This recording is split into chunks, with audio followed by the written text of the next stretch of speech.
Private hospital Aarogyasri బిల్లులను 2700 కోట్లను రాష్ట్ర ప్రభుత్వం తక్షణమే విడుదల చేయాలి.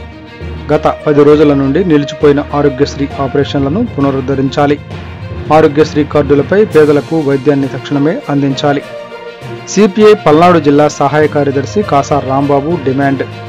రాష్ట్ర ప్రభుత్వం ఇటీవల ఆరోగ్యశ్రీ ఉన్న హాస్పిటల్ బిల్లులు విడుదల చేయకపోవడం వల్ల గత 10 రోజులుగా ఆరోగ్య సేవలను నిలిపివేయడం జరిగిందని, దీనిపై వెంటనే ఆరోగ్య శాఖ మంత్రి వర్యులు చొరవ తీసుకుని రావాల్సినటువంటి బకాయిలను వెంటనే విడుదల చేయాలని, ఆపరేషన్స్ సేవలను వెంటనే పునరుద్ధరించాలని సిపిఐ పల్నాడు జిల్లా సహాయ కార్యదర్శి కాసా రాంబాబు రాష్ట్ర ప్రభుత్వాన్ని డిమాండ్ చేశారు. ఆరోగ్యశ్రీ కార్డు ఉన్న ఆపరేషన్ నిలుపుదల చేయడం వల్ల పేద ప్రజలు ఇబ్బందులు పడుతున్నారని, దీని మీద చొరవ తీసుకుని నిధులు వెంటనే విడుదల చేయాలని ఆయన డిమాండ్ చేశారు. లేని పక్షాన సిపిఐ ఆధ్వర్యంలో ఆందోళన నిర్వహిస్తామని వారు తెలిపారు.